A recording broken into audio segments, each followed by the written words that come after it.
We're so glad you've joined us on the ERLC podcast to explore how the Bible addresses important cultural issues pertaining to life, religious liberty, marriage and family, and human dignity, and how we can walk in wisdom for God's glory and for the flourishing of our neighbors.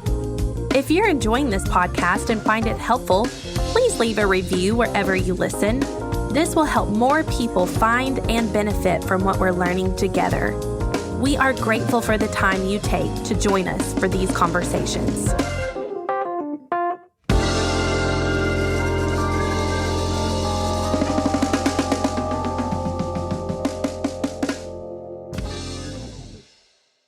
You're listening to the ERLC podcast.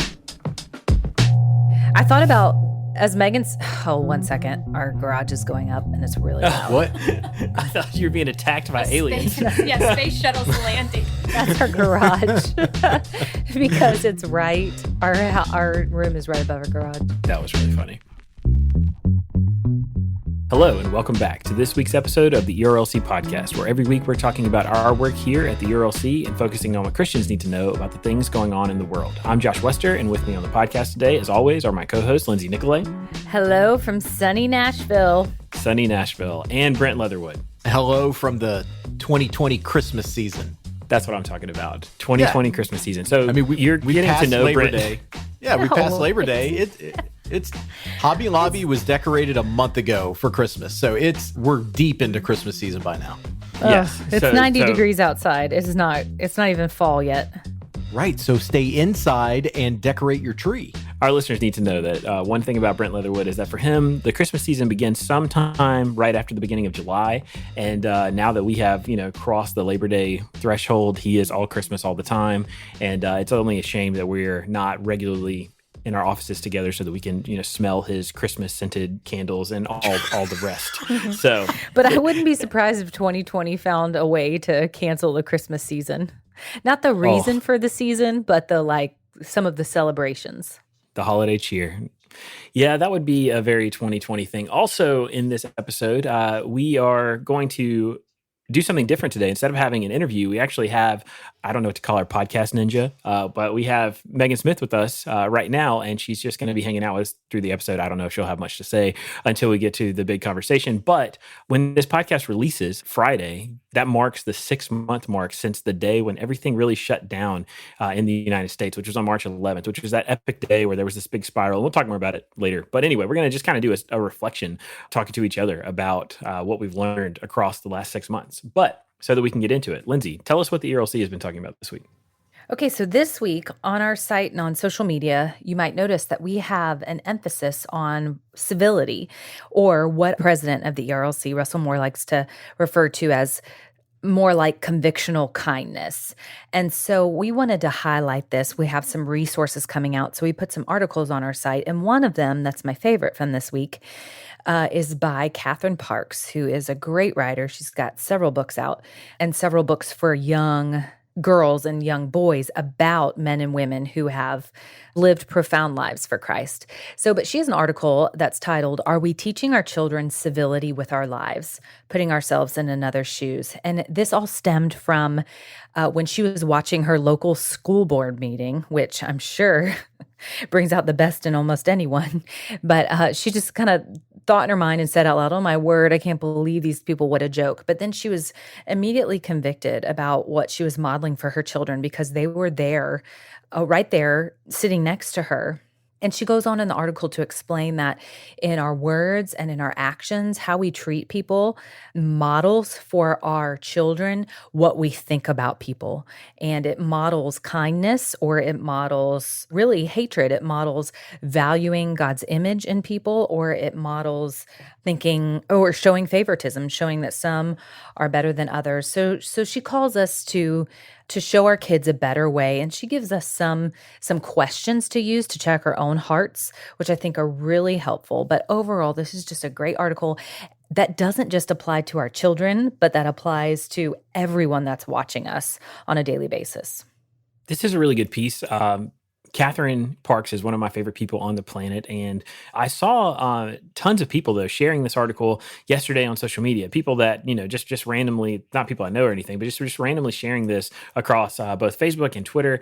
And as I was looking at that, it just occurred to me that some of our, the most important material we put out at the ERLC is about equipping parents to teach their children about, complex topics in life. And so something like civility, where we're talking about a thing that has to do with both politics and just how we live our lives in the public square. That's not something necessarily that we're thinking about, especially with our young children, how to teach and form them. But it's an important thing to think about it, especially starting at an early age. And so that's why I would commend this article to other people. Obviously, a lot of people have already found it helpful because it's really good. Well, and what a great moment for this piece to land, because now traditionally after Labor Day in the political arena in an election year, that is when most Americans are starting to really pay attention to the upcoming election. And this is a moment for parents, grandparents, aunts, uncles, mentors out there of children to really model constructive behavior as you are engaging a highly contentious moment in our culture. So I think this word from Catherine is really helpful and will only increase in how helpful it is in the coming weeks as we get closer to Election Day and more things are talked about in the news, on social media. It is vitally important that not only we remember how we should interact, what the Bible calls us to, with our fellow Americans, but also the witness that we are creating for little eyes and little ears that are watching us. Right. And to not only model, but as I said earlier, to check our own hearts in the midst of this season. Because if we're modeling something if we're modeling incivility, it's because we've got a heart problem there. And so it was just a good reminder for me as well. So I would encourage you to check that out. Moving on, this past Monday was Labor Day, which I always appreciate getting a day off in order to celebrate labor. It's kind of funny and ironic, but I'm thankful for it. And Lindsay, you appreciate getting a day off for any reason. Anytime. I'm all about rest. The Lord rested on the seventh day. So, and I really appreciate you making that spiritual. That was just yes. Perfect. But I worked at home. I did a bunch of stuff around the house that I'm not able to get done on a regular basis. But I wanted to just highlight our friend and former colleague, Dan Darling, who made a guest appearance on our site with 5 things that he learned about work from working remote. So he just was reflecting on these past, as Josh mentioned, almost 6 months working from home, and just mentioned some of the things that the Lord has brought to his mind. For instance, just learning to be grateful for work, learning to be flexible, learning to appreciate the value of work itself, especially in the midst of a time when so many people have lost their jobs, learning about margin, and probably most importantly, and what many of us are learning in this season, is learning to appreciate the preciousness of embodied relationships. Now, all the introverts out there are saying, no way, I'm glad to see people on Zoom and have my own space. Shout out to Gary, our audio engineer. But a lot of people are really struggling with not being able to be face-to-face, whether it comes to church or whatever else it might be. And so I thought these were really helpful lessons from Dan. And as always, he points our eyes back to the Lord and helps us develop a heart of gratitude toward him. That was a smooth move, taking a shot at Gary when he controls the audio fate. He knows he's an introvert. Well, but that's actually what I wanted to say is, like, even in this season, though, some of us may be more introverted than others. We still need community. I mean, the Bible recognizes that and calls us to community. And so this has been a tough season, whether you're extroverted or not. And so I'm hopeful that our churches or our small groups are making opportunities for us to have community. And, Dan is always a great voice when it comes to building community and the value of community. So I was really happy to see him contribute this piece for us this week. He also does really well at modeling civility. So shout out to you, Dan, for that as well on social media. You have a very balanced, helpful voice. He And really finally, does. That's also his Enneagram 9 coming out. He loves to just hug both sides of any issue, and just, he just has so maybe much it's compassion in his heart. He just can't. maybe it's just his godliness, Josh, Maybe not his that's what it is. Enneagram number. And our final article that I wanted to highlight this week is by our colleague in DC, Jeff Pickering. And he wrote an article about how his church has been creative in this time when there have been restrictions. And specifically, his church has been meeting outdoors. And he writes this article to tell us why he's looked forward to church outside during COVID-19.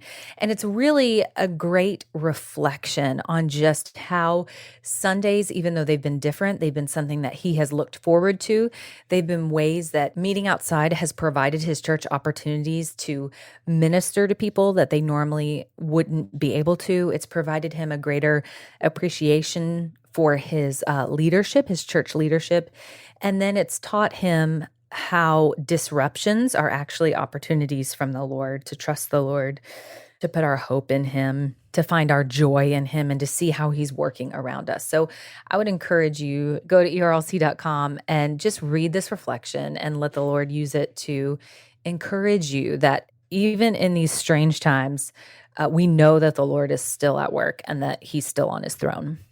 This resonated with me because church has been so different for us. Just this past weekend, for the first time in months, my wife and I were able to get together with our small group in a local park here, and it was just a good reminder of what we've been missing in the season. That meeting virtually just cannot recreate. Even though I am thankful that we do have that technology to still participate in worship with our church, but this is right. Jeff's got the exact right heart. There's a number of Christians around the country that are still unable to meet, and I am hopeful that we embrace the unique ways that maybe we can, but at the same time long for actual corporate gathering in a Hebrews 10 fashion. We are made for community and relationships, and so good when we're able to participate in them again in the midst of this challenging season. So again, we have a lot of great resources on our site. We have a lot more that have to do with civility, so I'd encourage you to check those out. But for now, Brent and Josh, that's your look at what's happening at ERLC.com. Hey, thanks, Lindsay. And that brings us to the culture section for the week. So Brent, tell us what's going on. Well, we begin this week out west, where wildfires are raging. So according to the news outlet San Francisco Gate, fires are currently burning in California in Mendocino County and Chico, and they are generating copious, I like that word, copious amounts of smoke. Fires are also burning in the Pacific Northwest across Oregon and Washington. In fact, Oregon Governor Kate Brown declared a statewide emergency on Tuesday. Thankfully, some fires that had started, I think at the beginning of last week, that had made a lot of news in North Bay and in East Bay, and then there's a Woodward fire in Marin County, are now all in the process of being contained, which is great news for believers and folks in California. I was talking to a few pastors this week out in California, making sure that their churches are not endangered by these fires, and thankfully that has not been the case, at least with the folks that I spoke with. But overall, there are more than 90 major fires that have burned more than 5,300 square miles. To put that in perspective, that is almost the size of the state of Connecticut, and it's raging across 13 Western states, according to a count by the National Fire Information Center. Unfortunately, 7 people are confirmed to have died, reports the USA Today. So, y'all, a couple of weeks ago, we were talking about a major hurricane hitting the Gulf Coast, and now we're talking about record wildfires across the West. I guess it's just that season. It does seem like this kind of typically happens in the late summer each year. But one thing that was pretty remarkable, I don't know if y'all saw this on Twitter, residents of San Francisco and Oakland were sharing images of the kind of apocalyptic, eerie, early morning orange light over those two cities, and that was pretty scary. Yeah, it was totally unsettling. I saw a lot of those pictures being shared on social media.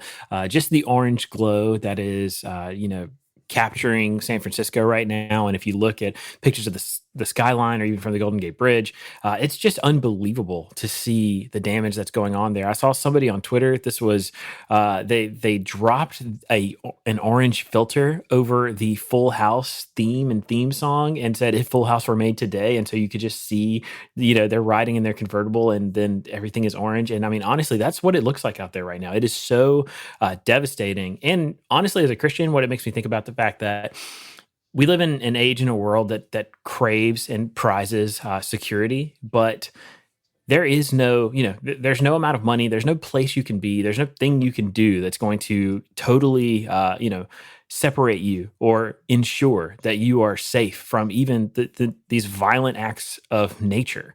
And so as a Christian, it reminds me that the only place where there is true security is in God. As opposed to thinking that you can amass it by taking whatever precautions you might want to take. It really doesn't matter where you are. There is not a place where you can go to find that kind of perfect security.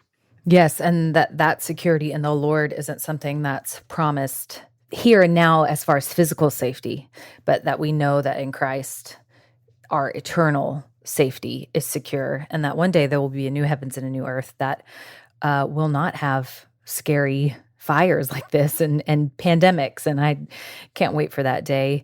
I heard my husband on a video call talking to another coworker mentioning another friend of theirs out in Oregon that their parents had evacuated and then their whole house burned down like 10 minutes later. So it's just so unpredictable and so scary. And my heart just goes out to those people who are wrestling in the midst of this. That's right. And those three states in particular, California, Oregon, and Washington, I mean, they've had to deal with so much in the midst of this pandemic. That was the initial region of the country where COVID started. So, I mean, the fact they've had to wrestle with that and just everything stemming from that and now having to deal with this. We've got a number of listeners that listen to the podcast from that area, and our hearts and prayers especially go out to you right now. One really amazing thing that I saw, a story floating around, was that the California National Guard, apparently there were something like 200 people that were trapped and encircled by the flames, and the firefighters that were there thought that it was just, they were unable to get to these people, but risking their own lives and safety, apparently the California National Guard, through helicopters, was able to go in and rescue all of the people who were trapped there and bring them to safety. And I mean, it is, you think about all the people who are affected by this, and our heart goes out to them, but also all the people who are right now serving to try to combat these flames to keep people safe. Pray for them as well, certainly, because stories like this are just, a fraction of the kind of just heroic action that these guys are taking right now to try to save people's lives. All right, elsewhere, look, folks will know that the work of the ERLC, oftentimes we do a lot of stuff focused on human dignity and religious liberty, and sometimes we really focus on international religious liberty. And a few weeks ago, we were emphasizing the plight of Uyghur Muslims over in China. Well, there was a cultural news item this week that related specifically to that, and it came from, of all places, Disney. So Disney dropped their newest movie, a live-action version of Mulan, which was originally a cartoon movie. Well, they made it live action, and it's about the story of a girl who becomes a warrior in ancient China. Well, it stirred quite a bit of talk, just not necessarily the kind that maybe Disney was anticipating. The Washington Post reports that the film's closing credits offer, quote, special thanks to 8 political entities in China, including 4 propaganda departments and a public security bureau in the far western region of Xinjiang for assistance in the shooting of the films. So, as I was talking about, we had a China webinar featuring Dr. Moore and other religious liberty advocates for Uyghur Muslims. And we were concentrating specifically on what the Chinese Communist Party is perpetrating against these people. There's no way around it. It's ethnic cleansing in that area. And many voices have picked up right along that theme and have decried the movie and called for a global boycott of this film. Yeah, it seems so ironic that this is where it was filmed, and in light of the work that we've been highlighting and highlighting the persecution of the Uyghur Muslims, and can't help but think maybe it's just the Lord's way of bringing attention to this people group that is persecuted. Because again, we don't have the same theological beliefs, but these people are indeed created by God, made in his image, and deserve to be treated as such. And so, yeah, I'm thankful that the ERLC has been covering this, because I'm not sure how aware of this I would be.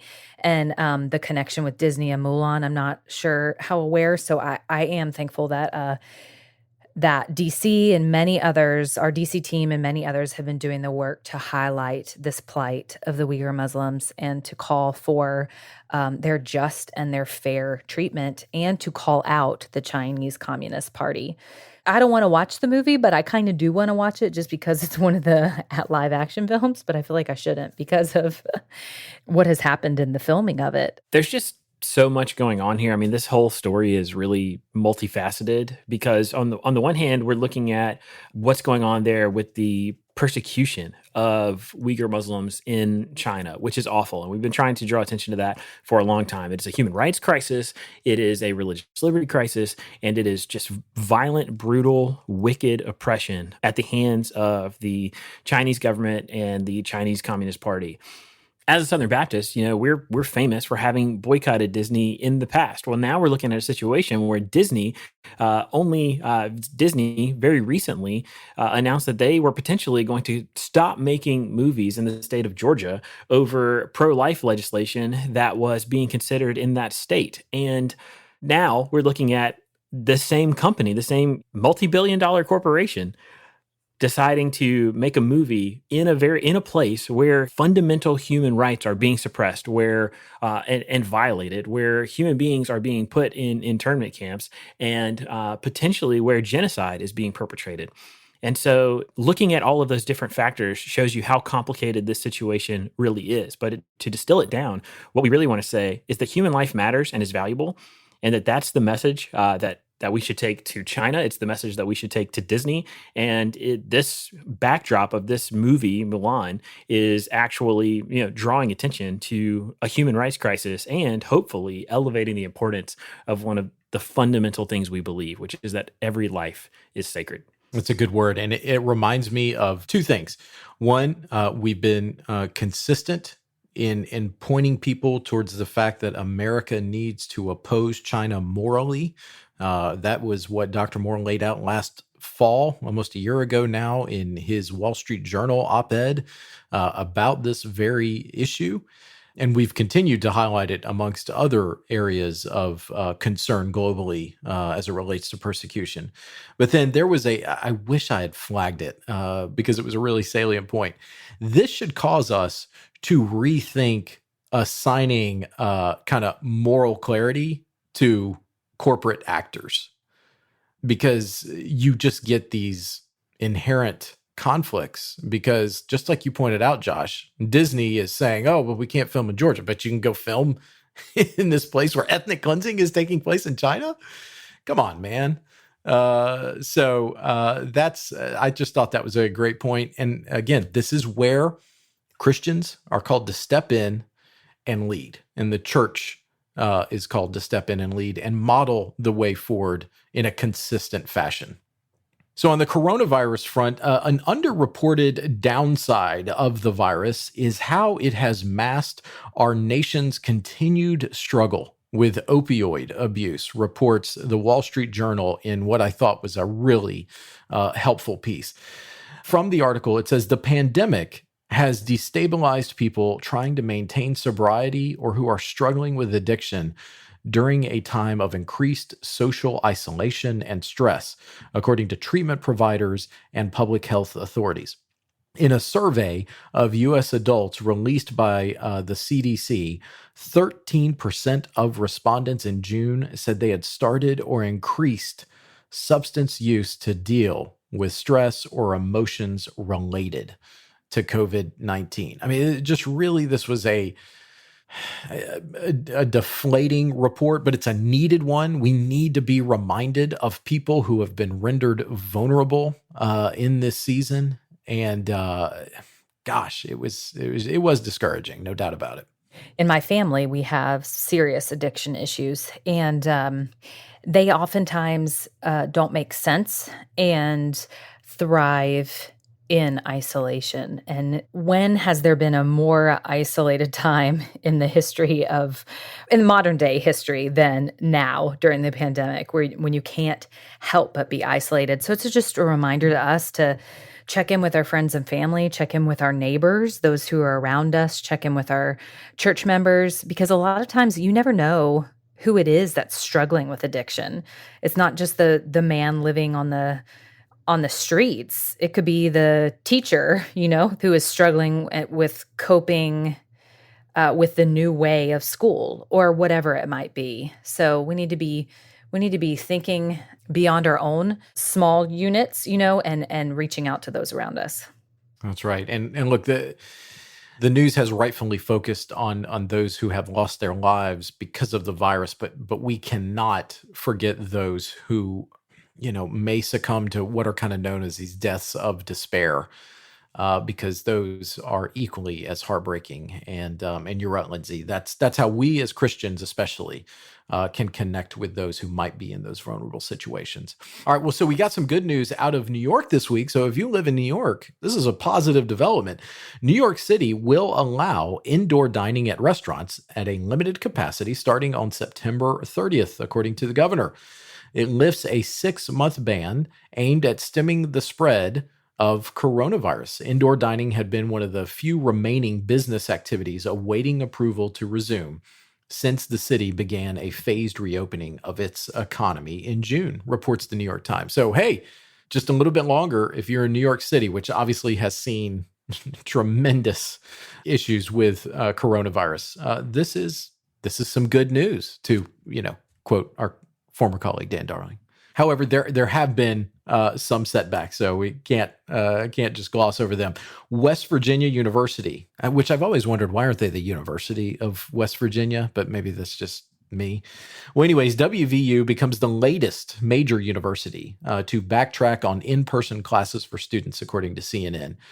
They announced on Monday they were moving undergraduate classes online after seeing a recent spike in COVID-19 cases after the occurrence of several parties over the weekend at school. Those social gatherings will get you every time.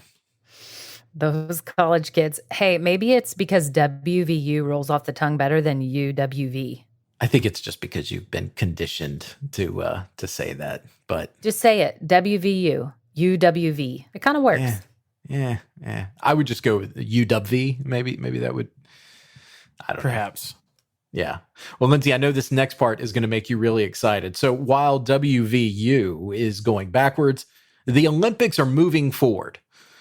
According to First Post, a sports website, Tokyo's postponed Olympics from this summer will go ahead next year, regardless of the coronavirus pandemic. IOC Vice President John Coates said on Monday, vowing that they will be the games that conquered COVID.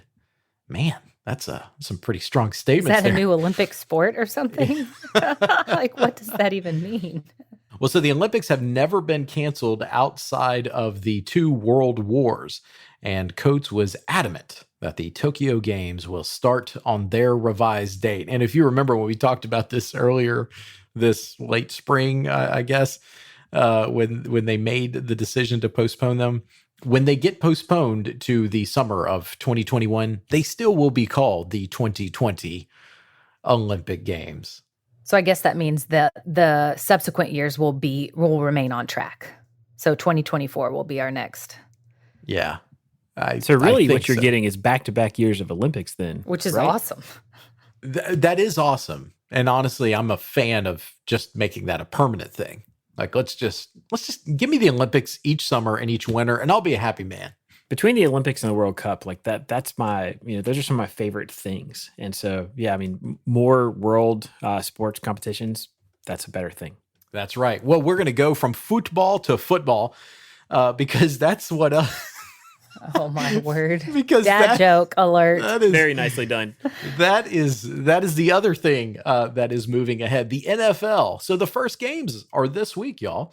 Are you ready for some football? Thanks, Carrie. So here's what to expect, according to Adam Kilgore, writing in the Washington Post. Quote, the mayhem of the sideline will be replaced by a sparse smattering of players and coaches who, like on-field officials, will be wearing masks. You will also see electronic whistles. Cheerleaders, mascots, and jersey swaps, however, are out. Crowd noise will be piped in by audio mixers, and footballs will be rinsed with chemicals between plays. Only 6 teams are actually going to allow fans in week 1, and none will surpass the 25% guideline. So teams like the Browns will only have 10% of the stadium full, or the Dolphins will only have 20%. Down in Lindsay's hometown, the Jags, they're going all in. 25% is what you'll see. If they can get 25% to actually come into the stadium. We haven't been so great. Hey, I do have a question. Is the first game, we're recording this on a Thursday, so is the first game tonight? Thursday, and then is it on one of the major stations? Well, that's right. It is Thursday night, and by the time this drops, people will know know the final score, who won between the first game between the Kansas City Chiefs, the reigning world champions, and the Houston Texans. So that will have been played on NBC. So yes, people who will be listening to this in the future will know the outcome of the first NFL game. But the reality is, Josh, America needs this, right? That's right, Brent. America needs football. There you go. All right. Profound. You know what I think you need, Lindsay? So this is what we'll wrap with. You know what I think you need? I think you need a SheShed. A SheShed. What's a SheShed, Brent? Tell us. It's a shed for she's. A shed for she's. It's the opposite of a man cave. Is it the opposite, or is it the complement? Well, a man cave, a man gets a man cave, a female gets a SheShed. Or as our colleague calls it, he has a he desk in his house. It's less a he desk and more a table in his living room. Yes, but he calls it a he desk. All right. Well, the reason I bring that up is because this week the USA Today profiled different people from across the country who do have their own unique workspaces, including SheSheds, and our very own Julie Masson at the ERLC. She was featured in the piece. How cool is that? I know. Our very own influencer. That's right. Well, she was found on Instagram. Yeah, which is for crazy. this story. So, I mean, I guess she is kind of an influencer in that sense. All right. Well, so the USA Today reports as the COVID-19 crisis enters its 6th month, an increasing number of Americans are buying and building backyard sheds to use as home offices. And so Julie goes into a little bit of her experience, and then they use her quote to actually close out the piece. She talked about the routine that she ends her day with. She said, quote, I have this routine at the end of my day where I lower my standing desk, I shut the shades, I turn off my air conditioner, I turn off the lights, I lock my door, and I commute home, which is just a few steps away. Because it's a SheShed in her backyard. Great, Julie. Yeah. I love it. And they were able to build their SheShed, her husband, and they had some other people helping for a fraction of the cost of what other people spend on their SheShed. Yeah. Yeah. So if you're looking for tips, find Julie on Instagram. Make her the next big thing in SheSheds. She will let you know about her SheShed and the virtue of having a SheShed. It has been a saga. And this kind of just puts a bow on top of this epic run toward Julie amassing this SheShed fiefdom. There you go. All right. Well, so Lindsay and Josh, that's your look at this week in culture. If you're like most pastors, church leaders, or ministry staff members, you've probably faced difficult questions about hiring. Protecting your church or ministry from sexual abuse is an important concern, and one of the best ways to do that is through effective hiring and screening practices. But most people aren't sure where to begin, or what questions they should ask during the hiring process. That's where the Caring Well Hiring Guide comes in. This brand new resource provides a starting point for church leaders who are now working to implement effective hiring and screening practices to help prevent future abuse. You can download your free copy now at caringwell.com/hiring.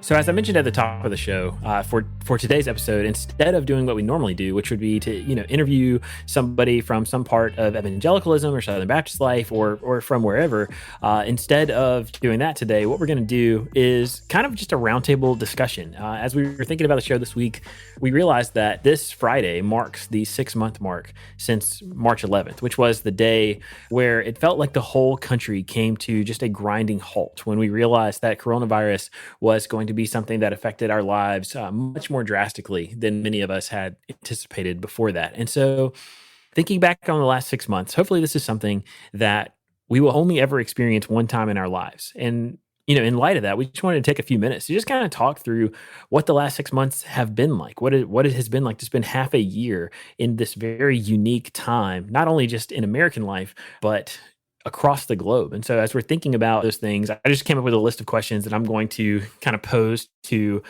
Brent and Lindsay and Meagan. We're just going to kick this around for a few minutes. So to start here, guys, I guess, what has been like the most positive surprise that has come out of the last 6 months? Meagan joining the podcast team.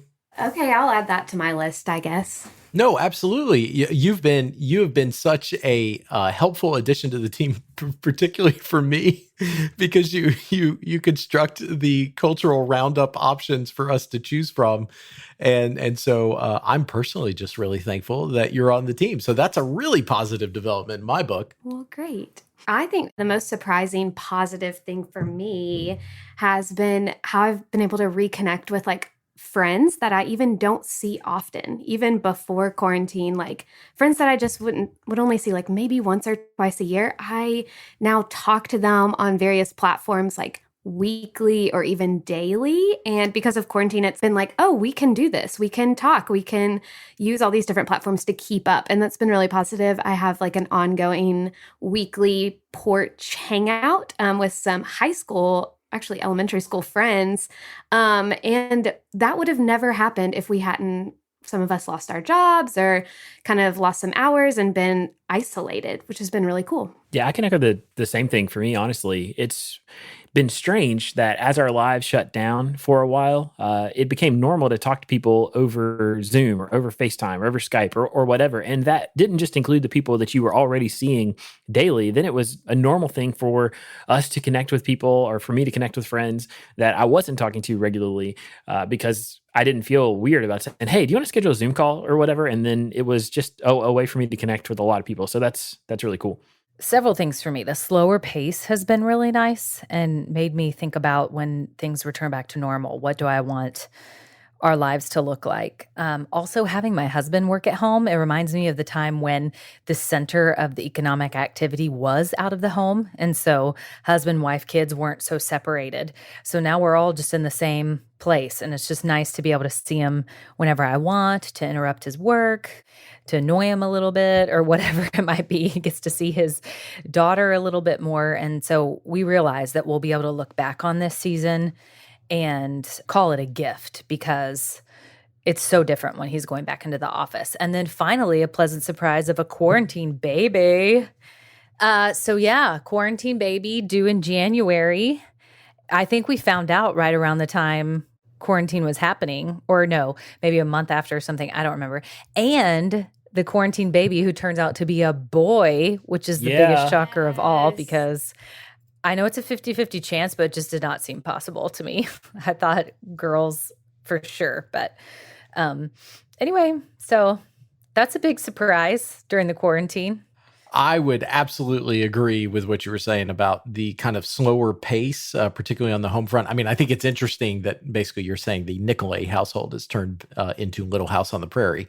So that's great. But you're absolutely right. I think Meredith and I have talked about when and whenever things do get back to some sort of normalcy, what will we add back in to keep more of a slower pace that has been a welcome change from the craziness of life prior to pandemic times. We've experienced or thought about a lot of the same things. And Lindsay, what you were saying about just being able to see for Justin to be able to see Marion, even on his breaks, that has been a wonderful thing for me. Working from home, being able to, instead of, take breaks, just kind of walking around the office, to be able to, see my kids and just take them outside for just a few minutes to throw a ball or to watch them ride their bikes or their wiggle rides in the garage. It's been a lot of fun doing that during the season. Switching gears then, what's been for you guys the hardest adjustment that you've had to make during the season? I mean, in the Leatherwood household, especially last spring, the quick turnaround to online learning for our three kids, which, for our youngest, it was, basically useless because he's in a pre-K period. So, it just trying to get a 3-year-old and then turn into a 4-year-old focus on a computer screen for multiple hours in a day, like that was neither helpful nor actually useful. But navigating that, we're really thankful that our school was able to pivot fairly efficiently to that sort of environment, but still navigating it as a parent from home while both of us were working. That was difficult, to say the least. Trying to live up to Gary, our audio engineer's standards during this pandemic while being at home and struggling with internet, sound quality, etc. Man, shots fired. That has been a challenge. But my new favorite phrase is, it's a pandemic. Just got to chill out. It's a pandemic. Gary doesn't like it, though. Brent called me out for being on the podcast in the last 6 months, and that's because my entire scope of work has changed, and I haven't been planning events like I normally do. So the hardest adjustment has just been shifting my work and shifting my mindset to how to keep myself busy and how to still stay sharp at the ERLC and just different projects our whole team is working on, doing events and looking really far in the future. But that's been a really hard adjustment for me. Yeah, I think for me, the difficulty actually was like most pronounced even today. Earlier today, I watched my mom's mom's funeral, and I watched it over Facebook Live. And that's a situation that honestly, not being present with my family was, something I would not have been able to imagine before this particular season came. And so I've seen so many other people share stories like that of events that they either had to cancel or miss or live stream or totally shrink the size of and reimagine, whether it's weddings or funerals or other kinds of major events. It has just changed a lot of things for people. And in some ways we have missed out on what Lindsay was talking about earlier, some of that embodied experience where we want to be together. We want to be able to be with one another in person to celebrate some of these huge markers in our lives. And so that's definitely something for me. On a more positive note, probably, what is something that you guys are looking forward to the most after quarantine? I know, for many of us here, or for all of us here in Nashville, a lot of life has started to open back up and people are able to do things again. But, there's still kind of the specter of coronavirus hanging over everything that we do. So when that's no longer a threat, like what are the things that you're most looking forward to? Oh man, going back to church in person, because we're still not there yet. Going to eat in a restaurant, because we're still not doing that as well. And then going to the movies. I want to go to the movie theater so bad. I've missed it. So, and not to see an old movie, but to see a new movie that is actually released in the theater and I didn't have to pay $30 for at home. Well, speaking of movies, not to jump in and answer my own question immediately, but I did get to go to the movie theater for the first time because I could not wait and I went to see Tenet. And guys, I'm just going to tell you, it lives up to the hype. I've seen some people pan the movie. I'm a huge Christopher Nolan fan. I love basically everything that he does. This movie was epic. And I have to encourage you, if you're thinking, oh, maybe I'll wait, the theater experience for this movie is well worth it. I'm going to say that I'm looking forward to traveling. I've been on some road trips during quarantine, like short distances, but I've taken a friend to the airport recently and I'm like, I just want to get on a plane. I just want to go somewhere. Like I want to go somewhere and like go to an event afterwards. Like I want to travel again. I want to have peanuts and Coke on a plane. That'll be so great. Well, I would add that I'm looking forward to being back with all of y'all in the ERLC office. Aw. Yes, I know. Yeah, do the requisite the sighing. Yes, but I'm serious. I mean, we've talked at various points how like we just haven't had the normal informal interactions that help either move along projects or just get helpful updates about what's going on in our lives. I mean, for example, Lindsay announcing that they're going to have a baby, like that would be cause for a lot of celebration in our office. We just can't do that right now, and so that stinks. I'm looking forward to those days being upon us once again. And having Marie and Jen's desserts when we celebrate things. That is exactly where I was going with that, Lindsay, is that our office tradition is that either Marie or Jen, who are both incredible, usually make the thing, whatever the food is that we, use to celebrate whatever occasion it is, whether it's a birthday or, a pregnancy or whatever. And so that is something that we're all missing right now. Me particularly, I'm missing Marie's cinnamon rolls. Going off of things that we're looking forward to, what is something that you think might not come back? Like, what is something that was maybe more common that may not be with us as a result of coronavirus, for good or for ill?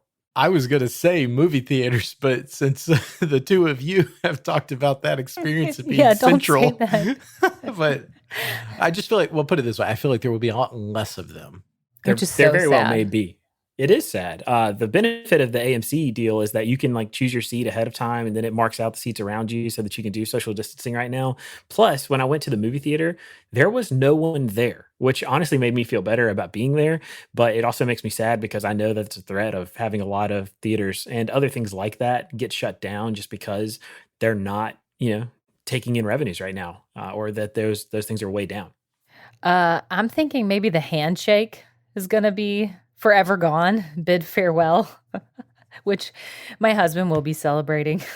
He's been ahead of that curve for a long time. No, he shakes hands. But yeah, I just don't see people feeling as comfortable shaking hands as they were in the past. Shaking hands, offering plates at our churches. Ooh, those could be potentially on the chopping block. So this totally doesn't affect me, but I was thinking about the other day how kids might not get to experience snow days anymore because now we have all these virtual learning platforms. And so now they can just do school all the time. And what if kids don't get snow days anymore? I just felt really sad when somebody mentioned that. And I was like, oh man, I don't get snow days, but like, what if kids never get snow days anymore because they can always do school from home? That would stink. Yeah, I mean, snow days are basically like a rite of passage, like it's a thing that as a kid, there's nothing better than, school got canceled because there's snow. And so growing up in North Carolina where that didn't happen a lot, but if we got the least bit of snow, everything in the world was going to get shut down. People went and got their bread and milk and you would try to find a place to sled. Like, yeah, that would be really sad. Well, I was going to say, Meagan, maybe the reason we won't experience snow days is because, Philip Bethencourt is no longer the EVP at the ERLC. Like if there's a gray cloud off in the horizon in the months from, December to March, that's cause for shutting the entire organization down because there might be some icy spots potentially on the streets. We just won't have snow at all anymore is what you're saying, which is even worse than no snow days, I think. So before we close this out, one last question. What do you guys think, as you're looking back over the last 6 months, and again, thinking about the fact that this is kind of a unique, hopefully, a unique time in at least our lifetimes, what is something that you've learned about yourself or about the world that has, maybe been surprising or just something you've been thinking about?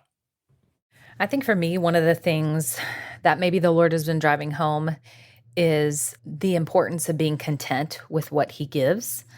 So, the Bible says contentment with godliness is great gain. And I believe the context of that is money, but of course it can apply to many, many other things. But when the pandemic started, I realized that I struggle with what the kids call FOMO. For all of those of you over 35, it stands for fear of missing out. And so, I just always find myself wanting that next thing. And then the Lord might give it, and then I want the next thing, and then whatever, or I'm not satisfied because I'm not hanging out in this crowd or that crowd or whatever it might be. And just things being simplified and slowing down just reminds me that the Lord calls me to find my joy ultimately in him and to be content with the lot that he has given me. Psalm 16 says, the boundary lines have fallen for me in pleasant places. You hold my lot. And it also says that the Lord is our portion and our cup. And is that true of me? Or am I looking to all these other things all the time to fill my cup? Yeah, I would say for me, it's don't take for granted the weekly rhythms that surround church. I mean, I've like all of us have appreciated hearing from my pastor and being in community with our small group, but even more than that, just like the regular rhythm of seeing my fellow deacons at church, helping to serve as an usher so that folks can find a place to sit in our sanctuary, just loading up the kids in the truck after service is over and talking about what they learned in Sunday school. The Lord has really laid on my heart, don't take these things for granted. These are important moments that I am using to help shape you and your heart and the hearts of your family members. So, yeah. Yeah, that's really good. Both Lindsay and Brent. Lindsay, the Lord has definitely been teaching about me being satisfied in him. I even have a reminder on my mirror about that in my bathroom, just reminding myself of those boundary lines that he's created that are good. And I had a friend a couple years ago remind me, and in a season where I was unemployed, she said, the Lord does not give us prolonged seasons of rest often. And she's like, work is always going to come because he designed us for work. And so those are going to come. So in this season where it's like things seem slow and we're being forced to rest and to be with family and just to slow down, it's going to end. It is going to end in that I don't need to wish it away, but I need to take advantage of the extra time that I have. Even just boredom is okay. Resting is okay. To sit and to stare, to clean, to do things that just slow me down is okay, because that's not what the Lord designed us to do. He designed us to work, and so he's not going to let that last forever. I really appreciated those reflections. The thing that I keep coming back to during this season is Psalm 46. Psalm 46 is my favorite psalm, and probably the best way to sum it up would be that it just shows us God's power and his sovereignty over both nature and the nations. And it's a famous psalm. You know certain words from it for sure, but it starts, God is our refuge and strength, a very present help in trouble. Therefore, we will not fear, though the earth gives way, though the mountains be moved into the heart of the sea. As I think about this season and how unpredictable it has been, Brent has used the word capricious many times to describe the outbreak of coronavirus, where it has affected people deeply, other places that it seems not to have made such an impact. In the same way, we think about what's going on right now in California and in the western states with these wildfires, pointing people toward the fact that God is the only one who is sovereign and in control. He's the only place where hope and security truly are found. That is the thing that I've kept coming back to over these past few months, is that looking to him is the only place where we can find security, where we can find rest, where we can find hope.